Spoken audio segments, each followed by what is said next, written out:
الحمد للہ رب العالمین والصلاة والسلام علی اشرف الانبیاء والمرسلین وعلی آلہ وصحبہ اجمعین.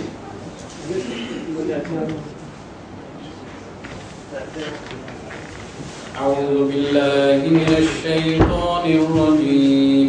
اعوذ باللہ من الشیطان الرجیم. بسم اللہ الرحمن الرحیم.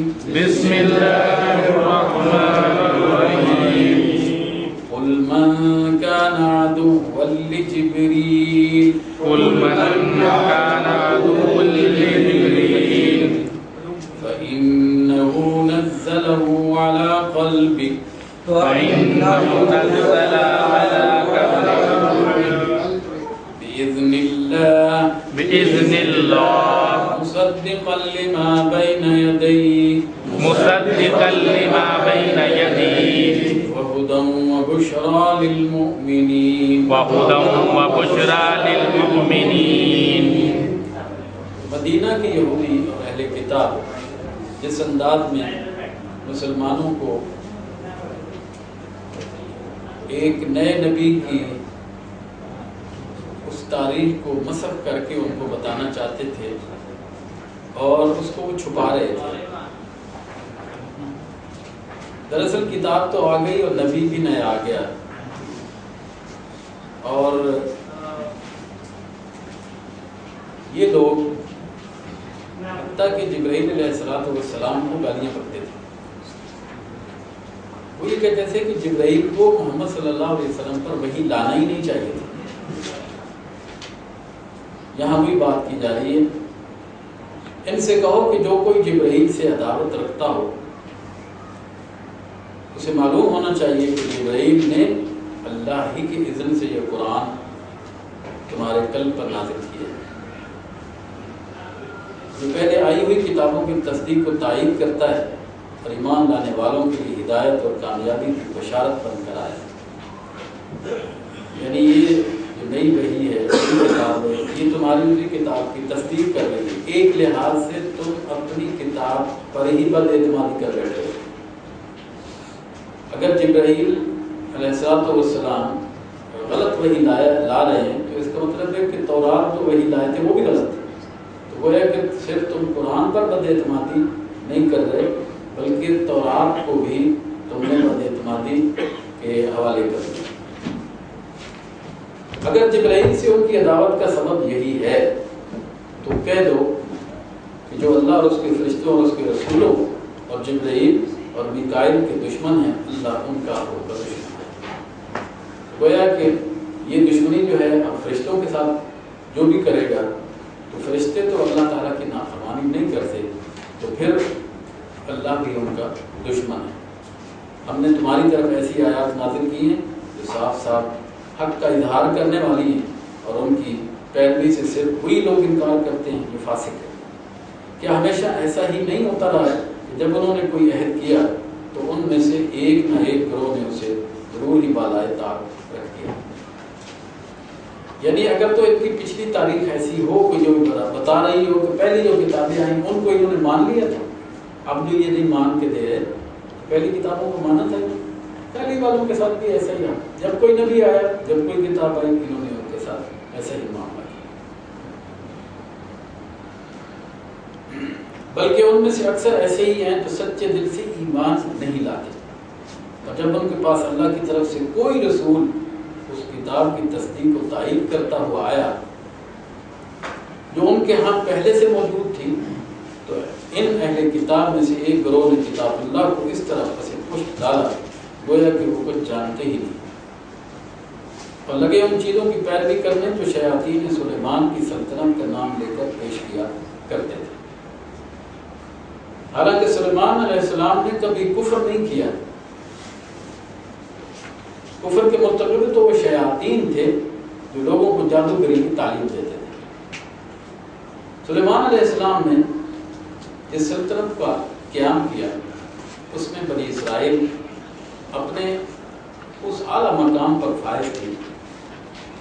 دیکھیے جب بھی کوئی قوم ذلت اور رسوائی کے انتہائی گڑھے میں گر جاتی ہے تو پھر وہ کیا کرتی ہے کہ پھر وہ ان منتروں تعویذوں گنڈوں ان کا سہارا لیتی ہے تاکہ وہ سلطنت جو سلیمان علیہ السلام نے قائم کی تھی اب بھی ان کا کام منتروں کے ذریعے سے چل کے سلطنت قائم ہو جائے، ان کا مقام ہوئی جائے۔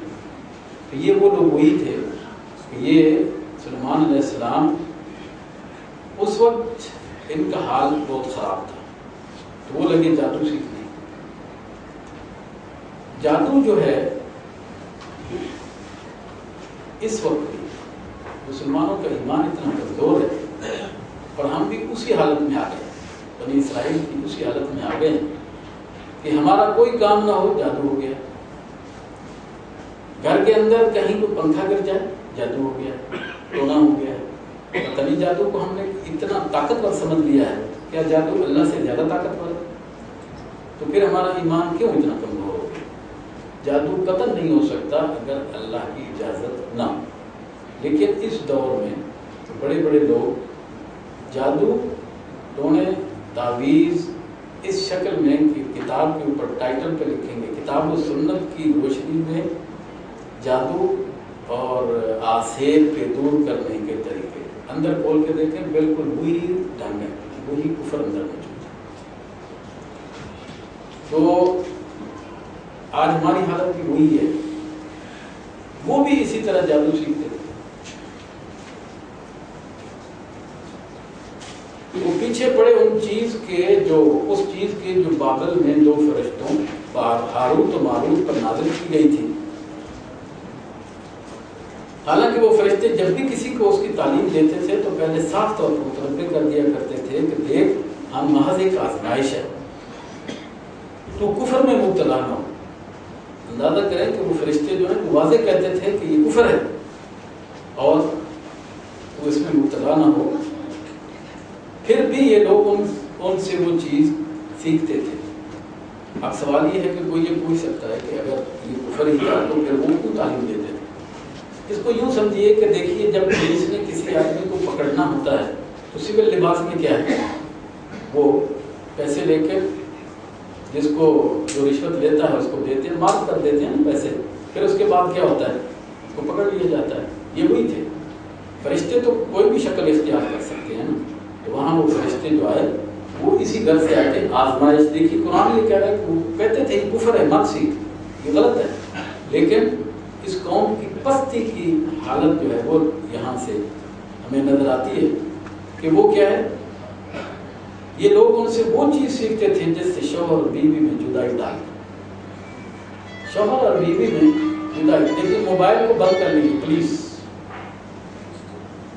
سارے سسٹم کو یہ جو ہے نا یہ خراب کر دیتے ہیں۔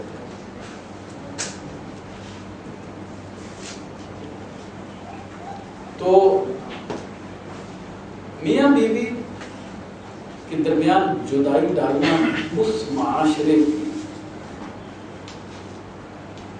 کتنی ہی ذلت اور رسوائی ہے اور انتہائی پستی کا مقام ہے کہ معاشرے میں ایک آدمی جو ہے کسی کی بیوی کو کسی طریقے سے اپنے اوپر عاشق کرنے کی کوشش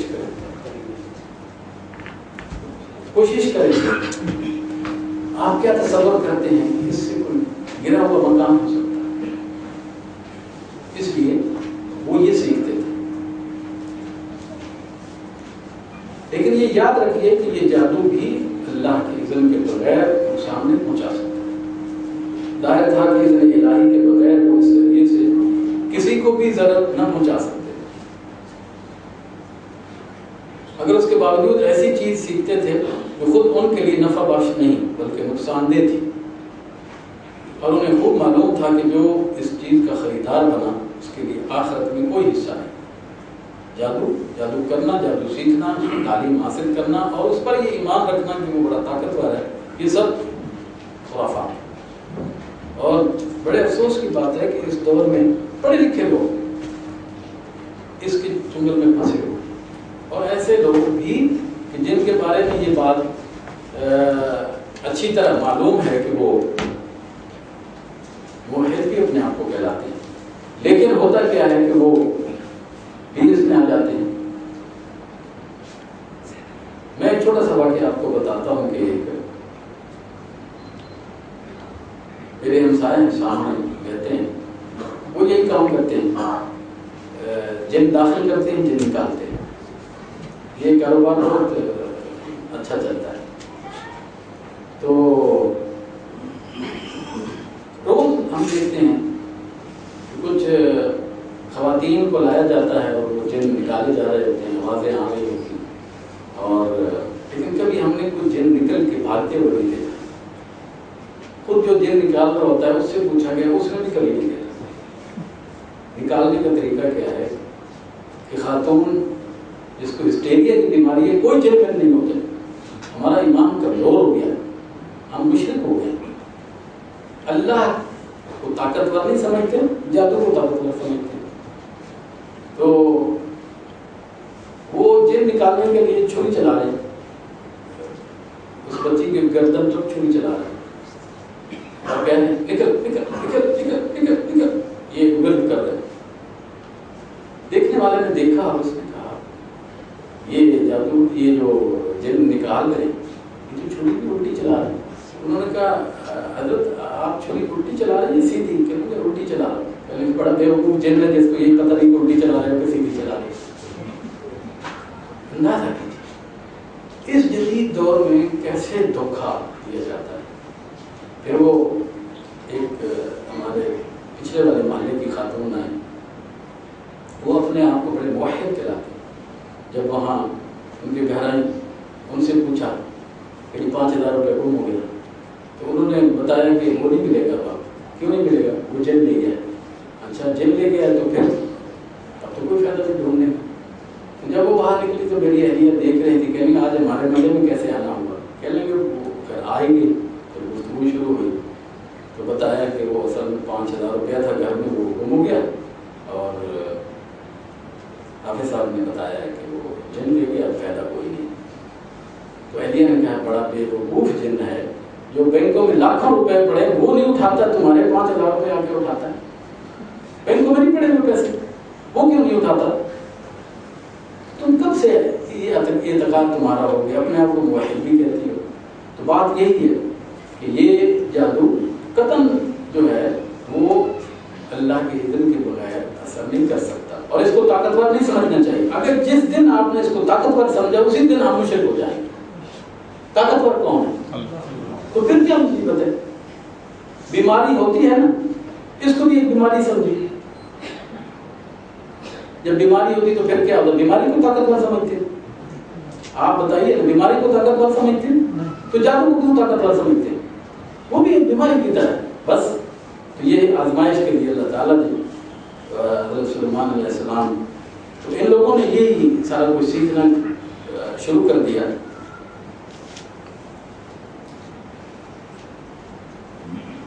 اور انہیں خوب معلوم تھا کہ جو اس چیز کا خریدار بنا اس کے لیے آخر میں کوئی حصہ نہیں. اتنی بری متاع تھی جس کے بدلے انہوں نے اپنی جانوں کو بیچ ڈالا. رات دن یہی کام کرتے تھے. کاش انہیں معلوم ہوتا، اگر وہ ایمان و تقوی اختیار کرتے، اگر اللہ کا تقوی ایمان مضبوط ہوتا، یہ چیزیں کچھ بھی نہیں تھی. تو اللہ کے ہاں اس کا جو بدلہ ملتا وہ ان کے لیے زیادہ بہتر تھا. کاش انہیں خبر ہو. یا ایھا الذین آمنوا لا تقولوا راعنا یا ایھا الذین آمنوا لا تقولوا راعنا وقولوا انظرنا واسمعوا وللکافرین عذاب علیم.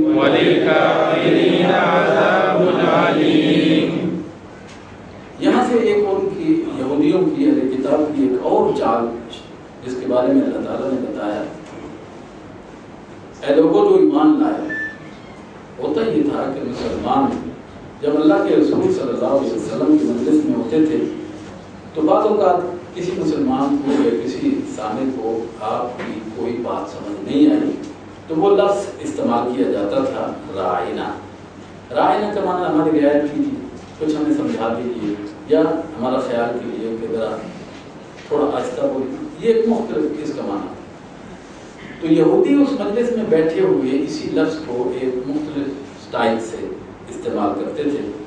ذرا اس کو لمبا کر لیتے تھے رائینا رائینا، اور وہ اپنے آپ کو بہت چلاک سمجھتے تھے. رائینا کا معنی ہوتا ہے ہمارے چرواہے. رائی چرواہے کو اینا تمہارے چرواہے، ان کا مطلب ہوتا ہے کہ وہ رسول اللہ صلی اللہ علیہ وسلم کا مذاق اڑا رہے. تو دوسرا عبرانی زبان میں رائنا کا معنی ہوتا ہے کہ سن تو بہرا ہو جائے. یہ عبرانی زبان میں اس کا معنی. تو یہ مختلف اپنے جو ان کے ذہن میں ہوتا تھا وہ بات لے آتے تھے. تو مسلمانوں کو کہا گیا کہ یہ لفظ رائنا مت کہو. کیا ہے؟ قول انظرنا، تم انظرنا کہا کرو تاکہ وہ مسئلہ ہی نہ رہے. تو انظرنا کا مطلب ہے کہ آپ ہماری طرف دیکھیے، خیال کیجیے. لیکن اللہ تعالیٰ نے مسلمانوں کو یہ بات کی، بتائی کہ تمہیں یہ نوبت آئے کیوں، تم رسول صلی اللہ علیہ وسلم کی بات کو پہلے ہی غور سے سنو. کیوں یہ موقع آئے کہ یہودی جو بیٹھے ہوتے ہیں اس مجلس میں وہ اس قسم کی باتیں کریں، تم غور سے سنا کرو. تو فرمایا کہ بلکہ انظر نہ کہو اور توجہ سے بات کو سنو. یہ کافر تو عذاب علیم کے مستحق ہیں. یہ لوگ جنہوں نے دعوت حق کو قبول کرنے سے انکار کر دیا، خواہ اہل کتاب میں سے ہوں یا مشرک ہوں، ہرگز یہ پسند نہیں کرتے کہ تمہارے رب کی طرف سے تم پر کوئی بھلائی نازل ہو. مگر اللہ جس کو چاہتا ہے اپنی رحمت کے لیے چن لیتا ہے اور وہ بڑا فضل فرمانے والا ہے. دیکھیے وہ تو نہیں چاہتے کہ مسلمانوں کے پاس کوئی بھلائی آئے، لیکن اللہ تعالیٰ نے اس امت کو اس نیکی کے لیے چن لیا ہے. اب وہ اس کے اوپر جلد مر رہے ہیں. ہم اپنی جس آیت کو منسوخ کر دیتے ہیں یا بھلا دیتے ہیں، اس کی جگہ اس سے بہتر لاتے ہیں یا کم از کم ویسی. دیکھیے یہ ناسخ منسوخ کا مسئلہ ہے. قرآن میں ایسا ہوا کہ آیات نازل ہوئی پھر ان کو منسوخ کر دیا گیا. یہودیوں کو ایک یہ بہانہ مل گیا کہ دیکھو کمال ہے، کہتے ہیں کہ یہ اللہ کا کلام ہے.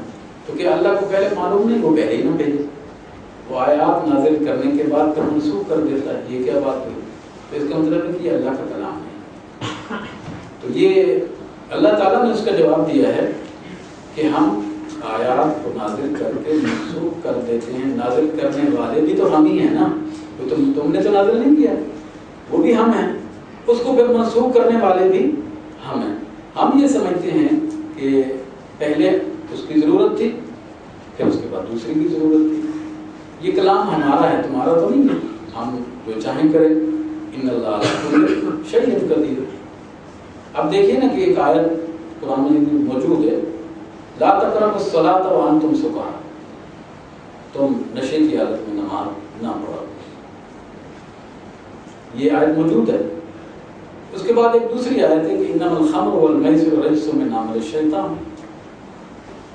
یہ اس میں منسوخ کر دیا. کس کو؟ اس پہلی آیت وہ بھی موجود ہے، لیکن یہ معلوم ہونا چاہیے کہ اس کو اس میں منسوخ کر دیا. اس کے اندر حکمت ہے. بات کیا ہے کہ پہلے یہ بات کی گئی کہ تم نشہ کرنا چھوڑ دو، اچھی چیز نہیں ہے. ذہنی طور پہ انسانوں کو تیار کیا گیا. جب مسلمان تیار ہو گئے ذہنی طور پہ یہ اچھی چیز نہیں ہے، پھر اس کے بعد آیا کہ یہ حرام ہے. تو پھر آپ کو تاریخ یہ بتاتی ہے کہ جس وقت یہ حکم آیا، جو لوگ جن لوگوں کے جو شراب پی رہے تھے وہی انہوں نے پھینک دی اور مدینے کی گلیوں میں شراب انڈیل دی. 1901 میں امریکہ میں بھی یہی قانون بنا. وہاں کی کانگریس نے ایک قانون بنایا کہ یہ جو شراب ہے اس کو بند کر دیا جائے، قانون منع کر دیا. لیکن دیکھیے یہ انسانوں کا بنایا ہوا قانون تھا اور وہ اللہ کا بنایا ہوا قانون. وہاں تدریج، انسان ایک دم ایک چیز کو نہیں چھوڑ سکتا. وہاں ذہنی طور پہ تیار کیا گیا. یہاں کانگریس نے قانون بنا لیا اور پھر اس کے بعد جو اخراجات ہوئے بالآخر اسی کانگریس نے ایک سال کے بعد، ٹھیک 1 سال کے بعد منسوخ کر دیا کہ ہمیں اس سے زیادہ نقصان ہو گیا، ایڈورٹائز پہ بھی اور دوسرے بھی اور سب کچھ.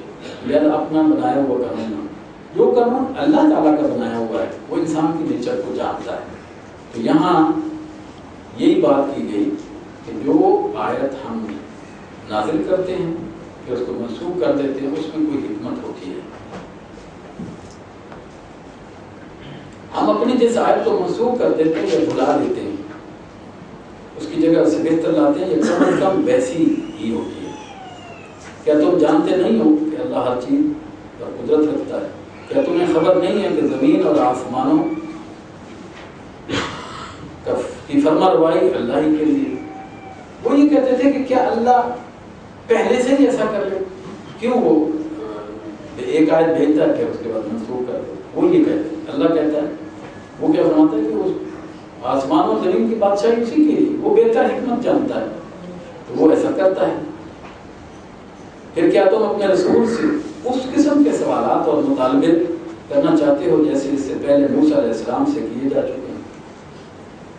یہ بات کی گئی کہ مسلمانوں کو ایسے سوالات نہ کرو جیسا کہ موسیٰ علیہ السلام کو تنگ کرنے کے لیے ان کی قوم نے سوالات کیے۔ حالانکہ جس شخص نے ایمان کی روش کو کفر کی روش سے بدل لیا وہ راہ راست سے بھٹک گیا۔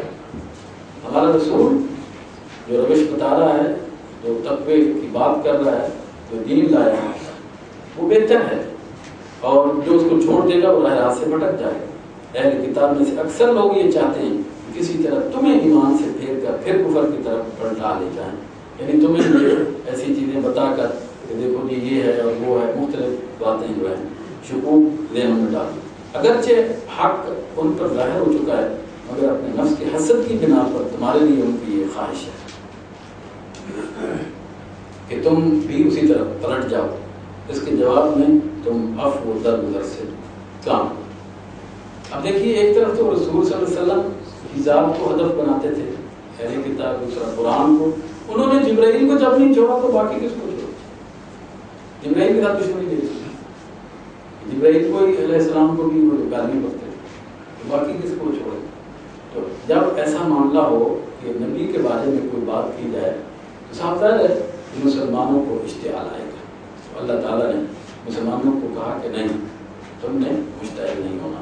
وہ تو چاہتے ہیں کہ تم مشتعل ہو، حکمت کا یہ تقاضا ہے کہ تم ان کے ساتھ کوئی یہ اشتعال کے اندر مت آؤ، ان کو جانے دو، جو کچھ کہتے ہیں ان کو کہنے دو، یہاں تک کہ اللہ خود ہی اپنا فیصلہ نافذ کر دے گا۔ تمہیں فیصلہ کرنے کی ضرورت نہیں ہے، اللہ تعالیٰ خود فیصلہ۔ مطمئن رہو، اللہ تعالیٰ ہر چیز پر قدرت کرتا ہے۔ تمہارا کام کیا ہے؟ وقت ضائع کرنے کی بجائے ان کے ساتھ گفتگو میں، اعتراضات میں۔ اس لیے ایک مسلمان کو یہ دیکھنا چاہیے کہ وہ کون اس کو الجھا رہا ہے، اس کا وقت کون ضائع کر رہا ہے، کیونکہ یہ وقت بھی تو ایک ایسی نعمت ہے جس کے بارے میں اللہ نے پوچھا جائے، پوچھنا ہے کہاں استعمال کیا۔ ایسے اعتراضات کے جوابات میں لگے رہے، بحث و تبیسوں میں لگے رہے، مناظروں میں لگے رہے، سارا کچھ۔ میں آپ کو ایک پاکستان کے بہت بڑے عالم کا واقعہ بتاتا ہوں جو مناظروں سے ہمیشہ پرہیز کرتے ہیں۔ کبھی مناظروں سے کچھ حاصل نہیں ہوتا، مناظروں سے معاملہ اور بگڑتا ہے، لیکن کچھ لوگ بڑے ماہر ہیں۔ جب وہ سیالکوٹ گئے تو وہاں ایک مناظر بعد، بڑے معروف مناظر بعد، انہوں نے کہا کہ یہ حضرت آ رہے ہیں تو میں نے ان کے ساتھ مناظرہ کرنا۔ انہوں نے کہا، لوگوں نے کہا نہیں وہ مناظرہ نہیں کرتے، کہا نہیں میں نے کرنا ہے۔ بڑے بہرحال یہ ہے کہ جب وہ کسی سوال و جواب کی نشست میں بیٹھے تو حضرت بھی آ گئے، انہوں نے اٹھ کے سوال کرنا شروع کر دیا۔ سوال کیا کرنا ہے، مناظرہ شروع کر دیا، کرتے ہی چلے گئے۔ اور وہ جن کا پروگرام تھا وہ سنتے رہے، اور بالآخر ہوا کیا کہ جب حضرت خاموش ہو گئے، کہنے گے حضرت کچھ اور بھی کہنا ہے؟ کہا نہیں میں نے کہہ دیا، اب آپ جواب دیجیے۔ کہنے گے اچھا پھر آپ میرا جواب سنیے۔ انہوں نے کہا کہ بھئی حضرت کے سوالات، حضرت کا مناظرہ، حضرت کی جو ہے خواہش آپ نے سن لی، آپ نے دلائل بھی سن لیے؟ انہوں نے کہا نہیں سن لیے، تو اب آپ میرے دلائل سنیے، اور میرے دلائل یہ ہیں کہ حضرت جیت گئے اور میں ہار گیا۔ آپ بتائیے اسے، اس کے بعد کچھ پلے اس کے رہا؟ لوگ لان تان کرنے لگے اس کو کہ تو نے اتنا وقت ضائع کیا، اور جو تو چاہتا تھا غلبہ، انہوں نے کیا کہا، بھائی حضرت جیت گئے میں ہار گیا، بس یہی چاہتے تھے نا، بس میری کوئی تقریر نہیں۔ بات یہ ہے کہ اس دنیا کے اندر اس وقت کی قدر کی جائے، یہی اللہ تعالیٰ نے فرمایا کہ اس کی بجائے تم کیا ہے، اقیموا الصلاۃ، تم کیا کرو، نماز قائم کرو، اللہ کو ذکر کرو، اس کے اندر اپنا وقت صرف کرو، وآتوا الزکاۃ وما تقدموا لأنفسکم، اور جو کچھ تم اپنے آپ کے لیے پیش کرو گے تجدوہ عند اللہ، اللہ کے ہاں جو ہے اس کو پاؤ گے، ان اللہ بما تعملون بصیر۔ اور یہ یہودی جو تھے یہ ایک بات بڑی زور شور سے کہتے تھے، وہ یہ کہتے تھے کہ ان کا کہنا یہ ہے کہ کوئی شخص جنت میں نہ جائے گا جب تک کہ وہ یہودی نہ ہو، اور جو عیسائی تھے وہ بھی یہی بات کہتے تھے، وہ کہتے تھے جو عیسائی نہیں ہے وہ جنت میں نہیں جائے گا۔ یہ ان کی تمنائیں ہیں۔ اللہ تعالیٰ نے جواب دیا کہ خواہشیں ہیں، جنت انہوں نے تو نہیں نہ بنائی کہ وہ چلے جائیں گے، جنت میں تو ہم نے بھیجنا، جس کو چاہیں گے بھیجیں گے، ان کی خواہشیں ہیں، ٹھیک ہے۔ ان سے کہو اپنی دلیل پیش کرو اگر تم اپنے دعوے میں سچے ہو، اور واقعی اگر تم سچے ہو تو کوئی ثبوت دکھاؤ، کچھ ریٹرن ہے نا تمہارے پاس؟ دراصل نہ تمہاری کچھ خصوصیت ہے نہ کسی اور کی، حق یہ ہے جو بھی اپنی ہستی کو اللہ کی اطاعت میں سونپ دے اور عملاً نیک روش پر چلے، اس کے لیے اس کے رب کے پاس اس کا اجر ہے۔ ایسے دعووں سے جنت نہیں مل جاتی کہ ہم یہودی ہیں جنت میں جائیں گے، ہم عیسائی ہیں جنت میں جائیں گے، اور آج ہم بھی یہی کہتے ہیں، یہی نہیں ہم رسول اللہ کی امت ہی جنت میں جائیں گے، تو یہ جنت میں کسی اور کے لیے نہیں۔ تو یہ بات جو ہے یہ سوچ سمجھ کے کرنی چاہیے، اور ایسے لوگوں کے لیے کسی خوف یا رنج کا کوئی موقع نہیں، جن کا عمل ٹھیک ہے، جن کا ایمان ٹھیک ہے، جو اللہ اور اس کے رسول کے احکام کے مطابق زندگی گزارتے ہیں، وہ ہی جنت میں جائیں گے۔ پھر انہیں پریشان ہونے کی نہ دنیا میں کوئی پریشانی ہے اور نہ آخرت میں۔ وقالت اليهود ليست النصارى على شيء وقالت اليهود ليست النصارى على شيء قالت النصارى ليست اليهود على شيء وقالت النصارى ليست اليهود على شيء وهم يتلون الكتاب وهم يتلون الكتاب ذلك قال الذين لا يعلمون مثل قومهم وذلك قال الذين لا يعلمون مثل قولهم فالله يحكم بينهم يوم القيامة والله يحكم بينهم يوم القيامة فيما كانوا فيه يختلفون فيما كانوا فيه يختلفون۔ یہودی کہتے ہیں عیسائیوں کے پاس کچھ نہیں، عیسائی کہتے ہیں یہودیوں کے پاس کچھ نہیں، حالانکہ دونوں ہی کتاب پڑھتے ہیں، دونوں کتاب پڑھتے ہیں، اور اسی قسم کے دعوے ان لوگوں کے بھی ہیں جن کے پاس کتاب کا علم بھی نہیں۔ وہ کون تھے؟ مشرکین مکہ، ان کے پاس تو کتاب ہی نہیں تھی۔ ان دونوں کے پاس کتاب کے باوجود جانتے بوجھتے کہتے تھے کہ یہودی کہتے تھے وہ عیسائی بھی کوئی جیسے ہمارا وہ بھی بندہ یہ ایسے، اور عیسائی اس کے الٹا کہتے تھے۔ تو یہ ان کی ایک روٹین تھی کہ وہ ایک ٹھیکیدار تھے، وہ جنت میں کون جائے گا؟ عیسائی جائے گا، جو عیسائی نہیں وہ نہیں جا سکتا، اور یہودی وہ جنت میں جائے گا، جو یہودی نہیں ہے وہ نہیں جائے گا۔ مشرکین مکہ وہ بھی یہی کہتے تھے، ہم ابراہیم کی اولاد سے ہیں، جنت ہمارے لیے بنائی گئی ہے، ہم جائیں گے۔ تو یہ اختلاف جن میں یہ لوگ مبتلا ہیں، ان کا فیصلہ اللہ قیامت کے روز کرتے ہیں۔ فیصلہ تو وہاں ہونا ہے نا، جنت تو قیامت کے بعد ہی ہے نا، وہاں ہو جائے گا فیصلہ۔ اور اس شخص سے بڑھ کر ظالم کون ہوگا جو اللہ کے معبودوں میں اس کے نام کی یاد سے روکے اور ان کی ویرانی کی طرف پیدا ہو جائے، یعنی مسجد سے اللہ کے نام سے روکے اور ان کی ویرانی کی طرف پیدا ہو جائے۔ گویا کہ مسجدوں کا انتظام کن لوگوں کے ہاتھ میں ہونا چاہیے؟ نیک لوگوں کے ہاتھ میں ہونا چاہیے۔ کیا بدماش مسجد کا نظام چلا سکتا ہے؟ جو خود نماز نہیں پڑھتا ہو کیا مسجد کا نظام چلائے گا؟ اس لیے اگر آپ ایسے لوگوں کو مسجدوں کا متولی بنائیں گے جو خود نیک ہیں، اقتدار ایسے لوگوں کو دیں گے تو مسجدوں کا نظام بھی ٹھیک چلے گا۔ اور اگر ایسا نہیں تو پھر کیا ہے؟ پھر تو وہاں کوئی نماز نہیں ہونی، تالے لگ جائیں گے، کچھ نہیں ہونا۔ تو اس لیے اللہ تعالیٰ نے یہ فرمایا اس آدمی سے بڑھ کر ظالم کوئی نہیں ہو سکتا کہ جو مسجد کا متولی بن جائے، خود جو ہے اس کے اعمال بیٹھے، مسجد خود نماز نہیں پڑھتا ہے، اس کے ہاتھ میں طاقت ہے، اقتدار اس کے پاس ہے، متولی جو بن گیا، اور جنہوں نے بنوایا وہ بھی ذمہ دار ہے۔ یہ تو ایک وہ ہے نا چھوٹی سی بات ہوئی۔ اسی طرح اس زمین کا اقتدار انسان جس کے ہاتھ میں دے سوچ سمجھ کر دے۔ یہ زمین تو اللہ کی ہے نا، جیسے مسجد اللہ کی ہے، زمین کس کی؟ یہ بھی اللہ کی۔ سوچ سمجھ کے اقتدار دینا چاہیے۔ ایسے لوگوں کو دیکھو کہا بدماشوں کو دیں گے تو وہ کیا کریں گے؟ اس کا نظام چلائیں گے؟ نہیں چلا سکتے۔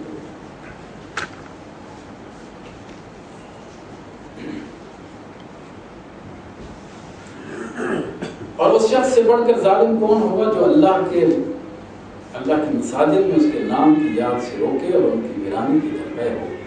ایسے لوگ اس قابل ہیں کہ ان عبادت گاہوں میں قدم نہ رکھیں، اور اگر وہاں جائیں بھی تو ڈرتے ہوئے جائیں۔ ان کے لیے تو دنیا میں رسوائی ہے اور آخرت میں عذاب عظیم ہے۔ یعنی خود تو نماز پڑھتے رہتے، دوسروں کے لیے بھی دروازے بند کرتے۔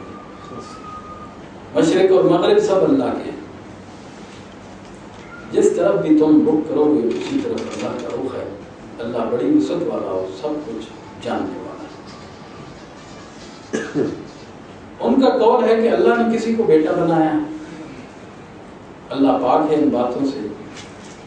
اصل حقیقت یہ ہے کہ زمین اور آسمانوں کی تمام موجودات اس کی ملک ہے۔ دیکھیں بیٹا کس کو ضرورت ہوتی ہے؟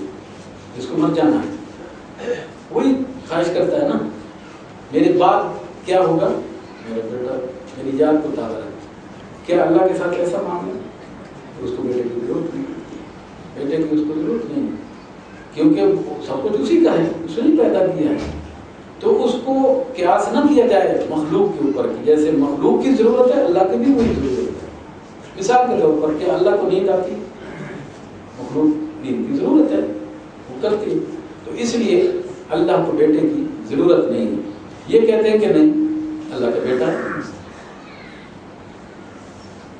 اصل حقیقت یہ ہے کہ زمین اور آسمانوں کی تمام موجودات اس کی ملک ہیں، سب کے سب اس کے مطیع ہیں، سب کچھ، صرف انسان کے پاس اختیار ہے۔ باقی جتنی بھی چیزیں زمین و آسمان میں ہیں، کائنات میں ہیں، لفظ زمین اور آسمان جب السماوات والارض قرآن استعمال کرتا ہے تو اس کا معنی ہوتا ہے پوری کائنات۔ اس سے مراد کیا ہے؟ صرف زمین آسمان نہیں، آسمان 7 ہے، زمین ہے 1 ہوگی، ٹھیک ہے، 8 کا نام جو ہے وہ اس کے اندر جو کچھ ہے وہ اللہ کا ہے نہیں، پوری کائنات میں جو کچھ ہے وہ اللہ کا ہے۔ اور جس بات کا وہ فیصلہ کرتا ہے اس کے لیے بس یہ حکم دیتا ہے کہ ہو جا، اور وہ ہو جاتی ہے۔ اس کائنات کے اندر اس کے لیے اس کا حکم کیسے چلتا ہے؟ وہ حکم دیتا ہے کون، اور پھر کیا ہو جاتا ہے؟ فیکون۔ وہ آگ کو پیدا کرتا ہے، اور آگ کو اس نے حکم دیا تھا کہ ہر چیز کو جلا دیا کرے، لیکن جب ابراہیم علیہ السلام کا موقع آیا اسی نے آگ کو کہا نہیں جلانا، جلایا اس نے نہیں جلایا۔ تو یہی بات ہے، اس کے اختیار میں سب کچھ ہے۔ اور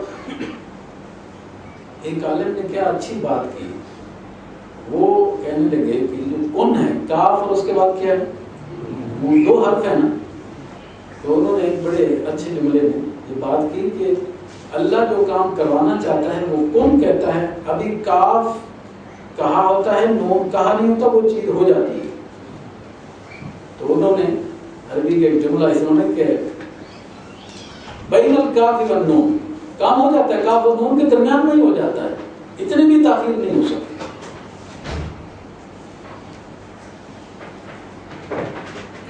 نادان کہتے ہیں کہ اللہ خود ہم سے بات کیوں نہیں کرتا، یا کوئی نشانی ہمارے پاس کیوں نہیں آتی۔ اب یہ یہودی جو ہیں یہ تو موسیٰ علیہ السلام کو بھی یہی کہتے تھے کہ تو اپنے رب سے کہے نا ہم سے باتیں کرے، تجھ سے باتیں کرتا ہے ہم سے نہیں کرتا۔ مکے والے بھی یہی کہتے تھے، عجیب بات ہے، بڑے بڑے سردار مکے کے جو ان سے اللہ تعالیٰ بات نہیں کرتا، ان پہ وحی نہیں نازل کرتا، اور محمد صلی اللہ علیہ وسلم پہ کرتا ہے، یہ کیا بات ہے؟ یہ بات وہ بھی کہتے تھے کذالک قال الذین من قبلہم مثل قولہم، یہ جو آج یہ باتیں کر رہے ہیں پہلے لوگ بھی یہی باتیں کرتے تھے، وہ بھی موسیٰ علیہ السلام کو یہی کہتے تھے کہ اللہ جو ہے قد نر اللہ جاہرۃ، ہم کیا ہم چاہتے ہیں کہ دیکھیں ہم بھی اللہ تشابہت قلوبہم، اصل میں ان کے دل جو ہیں ان سب اگلے پچھلے گمراہیوں کی ذہنیت ایک جیسی، ذہن نہیں بدلے، ذہنیت اس جدید دور کی ہو یا قدیم دور کی ہو، ذہنیت یہی ہے۔ یہ بڑی بڑی بلڈنگیں کھڑی کر دینے سے، بڑے بڑے پلازے اور عمارتیں بنانے سے ترقی نہیں ہوتی۔ اگر عمارتوں کی بات ہوتی تو دیکھیے احرام مصر کتنے سال ہو گئے، کسی بھی انفارمیشن احرام مصر کو بنے کتنے سال ہو گئے؟ فرعون نے بنایا تھا، ٹھیک ہے، ہزاروں سال ہو گئے، کتنے زلزلے آئے؟ گرا نہیں گرا؟ تمہارا تو ایک پلازا جو ہے وہ ایک تھوڑا سا زلزلہ سے دھڑام سے نیچے آتا ہے۔ ٹیکنالوجی میں پھر وہ زیادہ ہوا یا تو ہوئے؟ لہذا یہ دیکھنا چاہیے کہ ذہنیت جو ہے فرعونیت آج بھی اسی طرح ہے، تو اس کو دیکھنا جو ہے کہ ذہنیت نہیں بدلتی، ذہنیت وہی رہتی ہے۔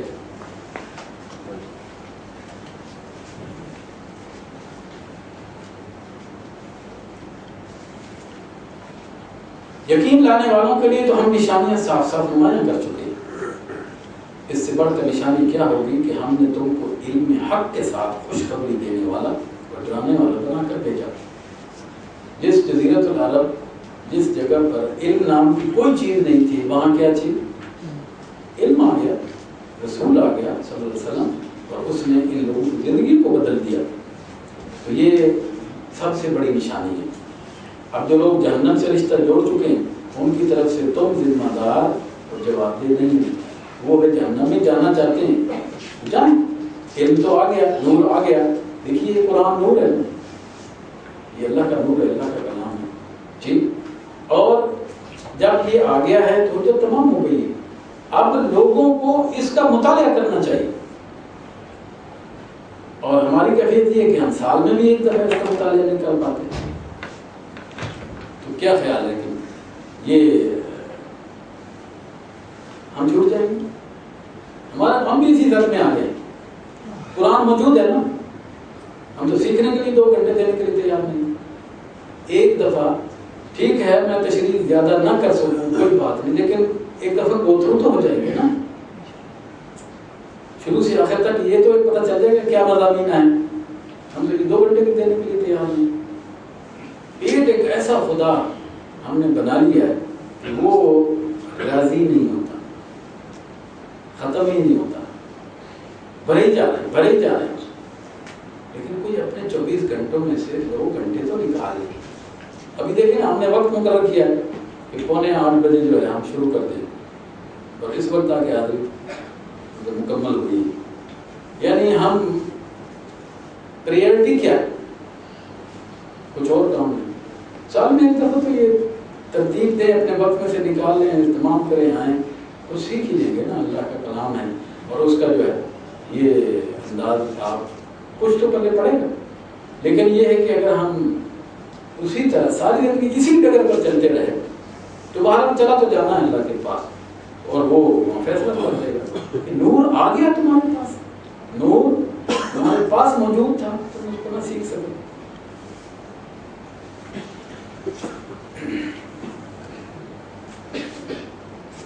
یہودی اور عیسائی تم سے ہرگز راضی نہ ہوں گے جب تک تم ان کے طریقے پر نہ چلنے لگو۔ صاف کہہ دو کہ راستہ بس وہی ہے جو اللہ نے بتایا ہے، ورنہ اگر اس علم کے بعد جو تمہارے پاس آ چکا ہے تم نے ان کی خواہشات کی پیروی کی تو اللہ کی پکڑ سے بچانے والا کوئی دوست اور مددگار تمہارے لیے نہیں ہے۔ کتنی بڑی وارننگ ہے۔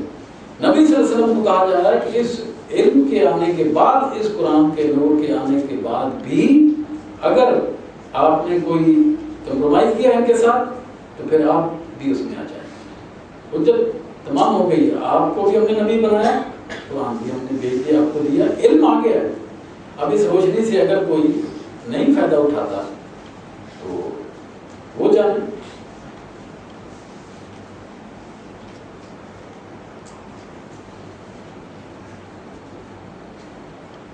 الذين آتيناهم الكتاب يتلونه حق تلاوته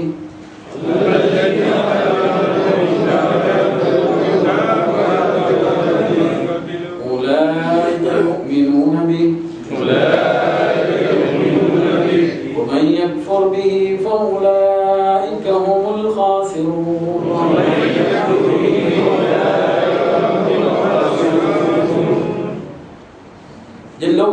کتاب دی ہے وہ اسے اس طرح پڑھتے ہیں جیسا کہ پڑھنے کا حق ہے. دیکھیے واضح کوئی اس میں مشکل لفظ نہیں. اب سوال یہ کہ ہمیں بھی کتاب دی گئی یا یہودیوں اور عیسائیوں کی بات ہو رہی ہے؟ ہم بھی اس میں ہیں. کیا ہم کتاب کو اس طرح پڑھ رہے ہیں جس طرح اس کو پڑھنے کا حق ہے؟ آئیے صحابہ کے پڑھنے کا قرآن کو اس کو تلاوت کرنے کا حق ادا کرتے تھے. اور جو لوگ قرآن کو اس انداز میں پڑھتے ہیں اور اس کا حق ادا کرتے ہیں اللہ تعالیٰ نے فرمایا اولئک یؤمنون بہ، وہ اس پر ایمان، یہ ہیں ایمان والے. ومن یکفر بہ فاولئک هم الخاسرون، کوئی اگر ایسا نہیں کرے گا تو گھاٹا اٹھائے گا. دیکھیے آپ کے پاس قرآن ہے، سب کے پاس ہے. نیچے دیکھیے منزل نمبر کتنا لکھا ہوا ہے؟ نیچے ایک لکھا ہوا. اس کو آخر میں لے جائیے، آخری جہاں سورہ ناس ہے اس کے نیچے دیکھیے کیا لکھا ہوا ہے. کیا لکھا ہوا؟ ساتھ لکھا ہوا. منزل لفظ ساتھ لکھا ہوا ہے. منزل کیا چیز ہے؟ یہ صحابہ کی روزانہ تلاوت کی روٹین ہے. ایک صحابی روزانہ اتنا قرآن پڑھتا تھا. کتنا؟ ایک منزل. ایک منزل میں 5 سوا 5 پارے بنتے ہیں. آپ اندازہ کیجیے. ہم تو سال میں ایک دفعہ دہرائی کرنے کے لیے، پڑھنا نہیں. میں ترجمہ کر رہا ہوں، تھوڑی تشریح کر رہا ہوں اور آپ نے سننا. پڑھ تو نہیں نہ رہے، ایک آدھ آیت بیچ میں پڑھ لیتے ہیں. وہ پڑھتے تھے اور حالانکہ وہ عرب تھے. ہمارے اوپر کیا فرض ہوتا ہے؟ ہم تو عرب نہیں ہیں، ہمارے لیے تو اس کو پڑھنا زیادہ ضروری ہے کہ نہیں ہے؟ ہم ہی چھوڑے بیٹھے ہیں. ہم اس آیت کی زد میں، اس آیت کے الذین آتیناہم الکتاب یتلونہ حق تلاوتہ، ہمیں اس کو پڑھنا چاہیے، پڑھنا پڑے گا. وگرنہ یہ ہے کوئی ہمیں سرخاب کے پار نہیں لگے ہوئے. یہ بات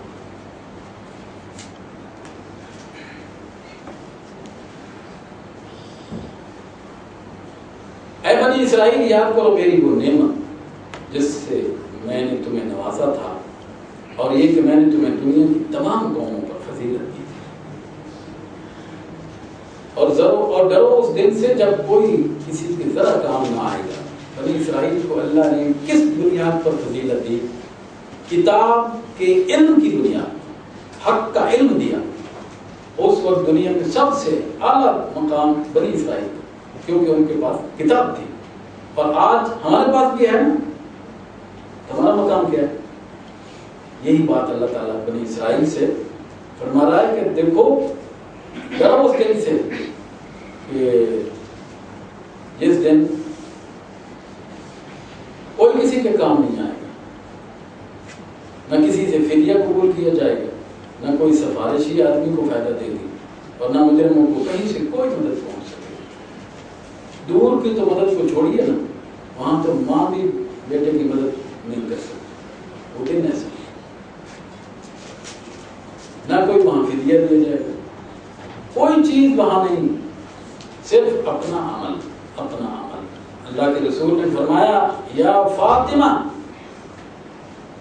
رضی اللہ عنہ، یا فاطمہ لا تغرنکی، اے فاطمہ تجھے یہ چیز غرور میں مبتلا نہ کر دے، انکی بنت رسول اللہ، کہ تو ایک اللہ کے رسول کی بیٹی ہے. یہ تجھے دھوکے میں نہ ڈال دے، تجھے خود ہی اپنا حساب دینا ہے.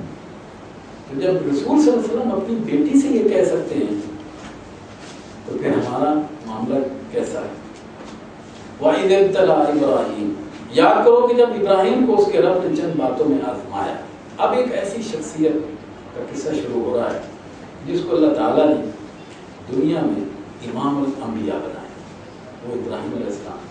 آگے سورہ ابراہیم آ رہی ہے، وہاں انشاءاللہ اس کی تفصیلات آئیں گی، اور میں آپ کو اس سکرین پر دکھاؤں گا کہ ابراہیم علیہ السلام جہاں پیدا ہوئے کیا کیا انہوں نے آزمائشیں ان پر آئیں، اور وہ اللہ کا بندہ، اس کا ایمان کتنا مضبوط تھا کہ وہ اللہ کو راضی کرنے کے لیے ہی ساری زندگی لگا. اور اللہ کو راضی کر لیا. جب اس نے اللہ کو راضی کر لیا تو اللہ نے اس کو امام الناس بنا دیا، اس ساری دنیا کے لوگوں کا امام بنا دیا. اس نے صرف سفر کی بات کرتا ہوں، عراق سے نکل کر فلسطین اور فلسطین سے مصر اور مصر سے پھر فلسطین، فلسطین سے مکہ، صرف مکہ ہی 5 دفعہ آئے اور گئے. 1450 کلومیٹر کا سفر ہے. کیا انسان. اب اس کا قصہ آتا ہے لیکن اس کو تفصیل کے ساتھ ہم وہاں لیں گے. وَإِذِ ابْتَلَىٰ إِبْرَاهِيمَ رَبُّهُ. یاد کرو کہ جب ابراہیم کو اس کے رب نے چند باتوں میں آزمایا اور وہ ان سب میں پورا اتر گیا تو اس نے کہا میں تجھے سب لوگوں کا پیشوا بنانے والا ہوں. انی جاعلک للناس اماما. سب لوگ اس وقت کے لوگوں میں،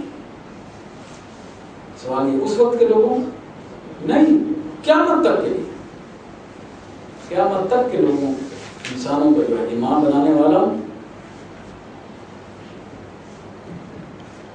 امام تجھے بنانے والا ہوں. ابراہیم نے عرض کیا اور کیا میری اولاد سے بھی یہی وعدہ ہے؟ اللہ نے جواب دیا میرا وعدہ ظالموں سے نہیں ہے. تیری اولاد سے جو ظالم ہوں گے ان کے لیے یہ وعدہ نہیں ہے.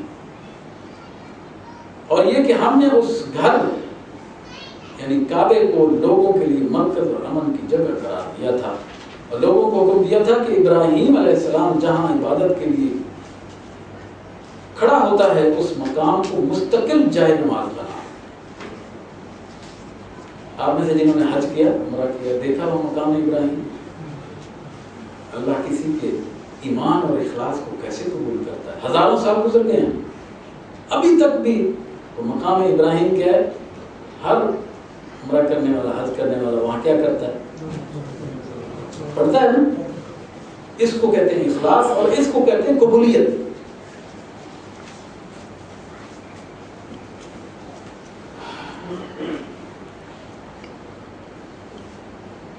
اور ابراہیم اور اسماعیل کو تاکید کی تھی کہ میرے اس گھر کو طواف اور اعتکاف اور رکوع اور سجدہ کرنے والوں کے لیے پاک رکھو. یعنی پاک رکھنے کا یہ مطلب نہیں کہ پورا کرکٹ وہاں سے اٹھا لو، وہ بھی مطلوب ہے، لیکن اصل کیا ہے کہ اس کے اندر شرک نہیں ہونا چاہیے. اس کے اندر شرک نہیں ہونا چاہیے. اور یہ کہ ابراہیم نے دعا کی. آئیے اب وہ دعا ہے جو حضرت ابراہیم علیہ السلام نے اس وقت مانگی. اے میرے رب اس شہر کو امن کا شہر بنا دے اور اس کے باشندوں میں سے جو اللہ اور آخرت کو مانے ہر قسم کے پھلوں کا رزق دے. شرط کیا ہے؟ اللہ اور اس آخرت کو مانے ان کو رزق پھل دے. ابراہیم علیہ السلام سمجھے کہ جو ایمان والا اس کو پھل دے، آخرت پر اس کو پھل دے. کیونکہ پہلے اللہ تعالیٰ نے کیا کہا تھا؟ حضرت ابراہیم نے پوچھا میری اولاد سے بھی، تو اللہ نے کیا کہا؟ صرف کون؟ دیکھ لو. تو حضرت ابراہیم نے سمجھا شاید یہاں معاملہ بھی ایسا ہی ہے، تو انہوں نے کہا جو اللہ اور آخرت پر ایمان رکھتا ہے اس کو پھل دے. لیکن یہاں معاملہ اور ہے.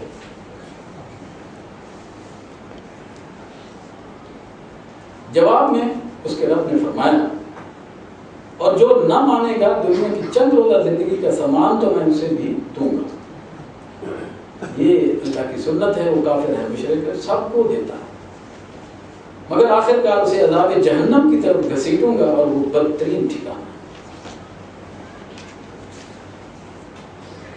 اب دیکھیے کہ اس گھر کی تعمیر یہ اللہ تعالیٰ نے بیان کیا.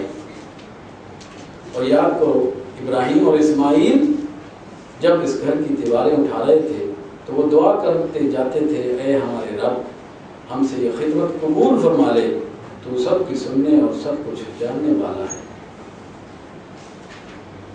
آج آپ اور میں بھی یہ دعا کر سکتے ہیں اللہ یہ جو ہم حاضر ہوتے ہیں تیری کتاب کو، یہ کتاب اللہ ہے نا، وہ بیت اللہ تھا، ٹھیک ہے، اس بیت اللہ کو تعمیر کرتے ہوئے جو دعا مانگی گئی وہی آج ہم بھی دعا مانگتے ہیں. اے اللہ تیری کتاب کو سمجھنے کے لیے ہم یہاں آتے ہیں، اس کو تو قبول فرما. اے اللہ تیری کتاب کو سمجھنے کے لیے آتے ہیں، اس کو تو قبول فرما. دل سے کہیے، اخلاص سے کہیے، اللہ بڑی قدر کرتا ہے.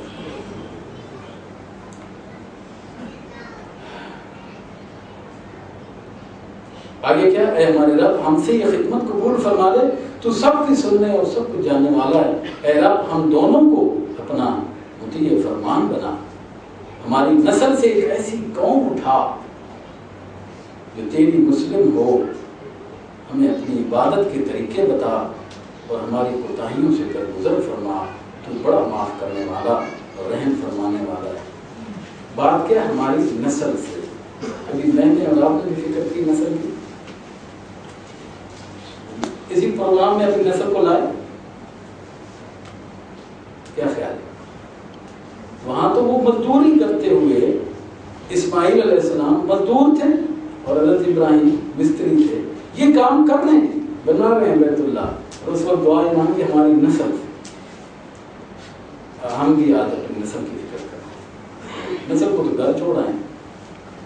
ٹھیک, کیا خیال ہے کہ ہم نسل کو جہنم کے لیے گھر میں چھوڑ دیں؟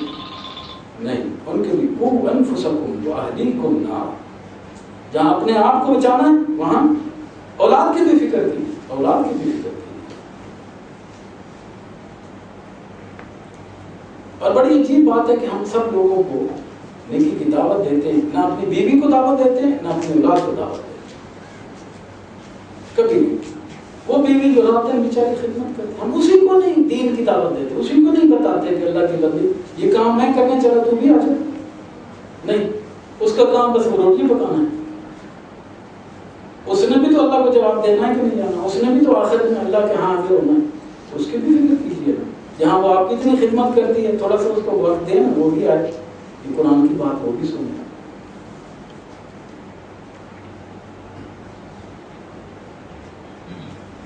تو بڑا معاف کرنے والا اور رحم فرمانے والا ہے. اور اے رب ان لوگوں میں خود انہی کی قوم سے ایک ایسا رسول اٹھائیو جو انہیں تیری آیات سنائے, ان کو کتاب اور حکمت کی تعلیم دے اور ان کی زندگیاں سنوارے. تو بڑا مقتدر اور حکیم ہے. اس صحابی کا قول مجھے یاد آ رہا ہے, ہرقل کے سامنے کھڑا جب ہرقل نے اس صحابی سے یہ کہا تھا تم جاہل تھے, گنوار تھے, بھوکے اور ننگے تھے, تم ہم سے جو لے جاتے تھے, کھاتے تھے, ایسے تم تھے, آج تم ہمارے جو ہے چڑھ دوڑے ہو ہمارے اس ملک کے اوپر.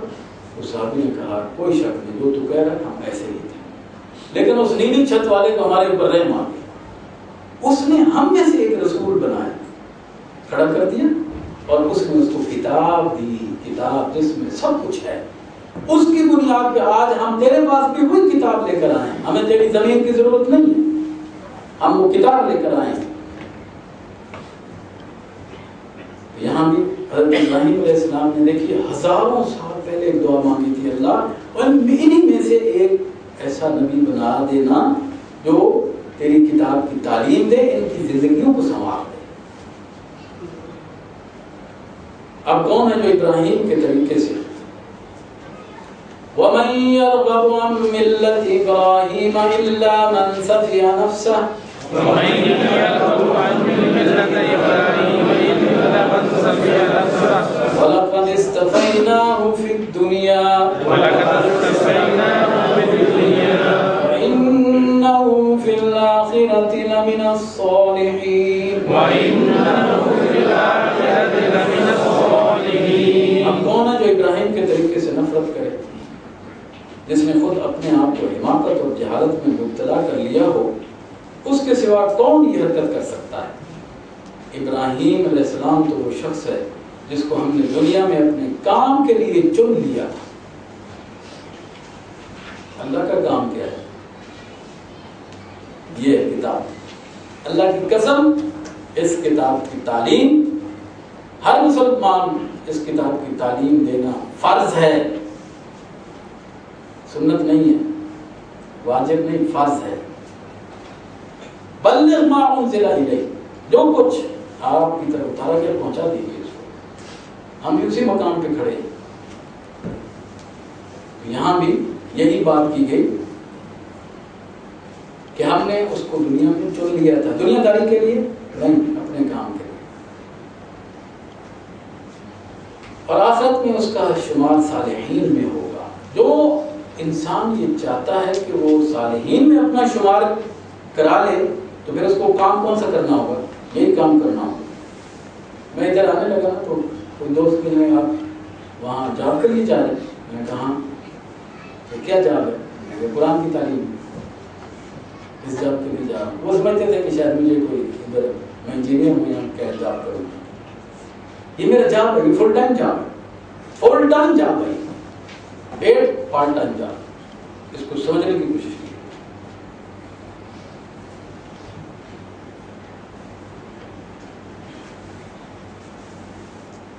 اس کا حال یہ تھا کہ جب اس کے رب نے اس سے کہا مسلم ہو جا, تو اس نے فوراً کہا میں مالک کائنات کا مسلم ہوں. اسی طریقے پر چلنے کی ہدایت اس نے اپنی اولاد کو بھی کی تھی, اور اسی کی وصیت یعقوب اپنی اولاد کو کر گیا. وصیت ہم نے بھی کبھی کی اپنی اولاد, انجینئر بننا, ہاں یہ بننا ہے, ڈاکٹر MBBS. کبھی یہ وصیت بھی کی کہ میرے وارث بنو اس کتاب کی تعلیم کے ذریعے. اس کی فکر نہیں کرتے تھے, کبھی وصیت نہیں. مرتے ہوئے بھی ہم یہی وصیت کر جاتے ہیں کہ وہ دیکھنا جو ہے نا وہ PhD کر لینا, MPhil کر لینا, انجینئرنگ کرنا, فلاں کرنا. یہ نہیں کہتے. دیکھیے یعقوب علیہ السلام, ابراہیم علیہ السلام نے کیا کہا, اس کتاب کی تعلیم. اس نے کہا تھا کہ میرے بچوں, اللہ نے تمہارے لیے یہی دین پسند کیا.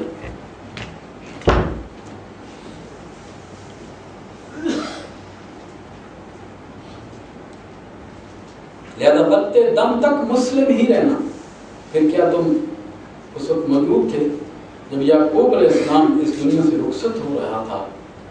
اس نے مرتے وقت اپنے بیٹوں سے پوچھا, بچوں میرے بعد تم کس کی بندگی کرو گے؟ ان سب نے جواب دیا, ہم اسی ایک خدا کی بندگی کریں گے جسے آپ نے اور آپ کے بزرگوں ابراہیم, اسماعیل اور اسحاق علیہ السلام نے خدا مانا ہے, اور ہم اسی کے مسلم ہیں. وہ کچھ لوگ تھے جو گزر گئے, جو کچھ انہوں نے کمایا وہ ان کے لیے ہے, اور جو کچھ تم کماؤ گے وہ تمہارے لیے. تم سے یہ نہ پوچھا جائے گا کہ وہ کیا کرتے ہیں. اپنی بات کرو. ادرم سلطان بود نہیں, میں میرا باپ یہ, اس کی بات نہیں, اپنی بات. یہودیوں, مدینہ میں رہنے والوں, تم وہ بات نہ کرو, اپنی بات کرو. تم کہاں کھڑے ہو؟ یہودی کہتے ہیں یہودی ہو تو راہ راست پاؤ گے. عیسائی کہتے ہیں عیسائی ہو تو ہدایت ملے گی. ان سے کہو نہیں, بلکہ سب کو چھوڑ کر ابراہیم کا طریقہ, اور ابراہیم مشرکوں میں سے نہیں تھے.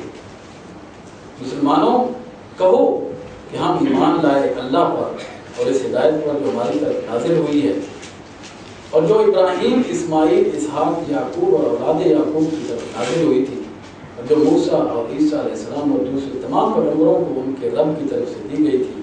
ہم ان کے درمیان کوئی تفریق نہیں کرتے, اور ہم اللہ کے مسلم. پھر اگر وہ اسی طرح ایمان لے آئیں جس طرح تم لائے ہو تو ہدایت پر. یعنی یہ یہودی بھی اگر اسی طرح ایمان لائیں جیسے مخلص ہو کہ تم ایمان لائے تو یہ ہدایت پر, اور اگر اس سے منہ پھیریں تو کھلی بات ہے کہ وہ ہٹ درمی میں پڑ گئے. زیادہ اطمینان رکھو کہ ان کے مقابلے میں اللہ تمہاری حمایت کے لیے کافی ہے. گھبرانے کی ضرورت نہیں, ڈرنے کی نہیں ضرورت. وہ سب کچھ سنتا اور جانتا ہے. کہو اللہ کا رنگ اختیار کرو, اس کے رنگ سے اچھا اور کس کا رنگ ہوگا, اور ہم اسی کی بندگی کرنے والے لوگ. اے نبی ان سے کہو کیا تم اللہ کے بارے میں ہم سے جھگڑتے ہو, حالانکہ وہی ہمارا رب بھی ہے اور تمہارا رب بھی ہے. ہمارے اعمال ہمارے لیے ہیں, تمہارے اعمال تمہارے لیے, اور ہم اللہ ہی کے لیے اپنی بندگی کو خالص کر چکے. یا پھر کیا تمہارا کہنا یہ ہے کہ ابراہیم علیہ السلام, اسماعیل, اسحاق, یعقوب اور اولاد یعقوب سب کے سب یہودی تھے یا نصرانی تھے؟ یہ سوال ہے کہ یہ بتاؤ کہ وہ یہودی تھے یا نصرانی, عیسائی تھے؟ یہودیت تو بعد میں آئی ہے نا, عیسائیت بھی بعد میں آئی. تو کیا وہ یہودی اور عیسائی تھے؟ تم زیادہ جانتے ہو یا اللہ؟ اس شخص سے بڑا ظالم اور کون ہوگا جس کے دل میں اللہ کی طرف سے ایک گواہی ہو اور وہ اسے چھپائے. تمہاری حرکات سے اللہ غافل تو نہیں ہے. یعنی یہ وہ جانتے تھے لیکن اس گواہی کو چھپاتے تھے۔ وہ کچھ لوگ تھے جو گزر چکے، ان کی کمائی ان کے لیے تھی اور تمہاری کمائی تمہارے لیے، تم سے ان کے اعمال سے متعلق سوال نہیں کیا جائے۔ گویا کہ ان یہودیوں سے اللہ تعالیٰ نے امامت کا منصب جو ہے وہ اب چھیننے کا فیصلہ کر لیا، اور یہ جو دوسرا پارہ ہے اس میں آپ کو جو ہے قبلہ بھی تبدیل کرنے کی بات کی گئی، اور اس وقت کی بات پھر ہم اس کو مطالعہ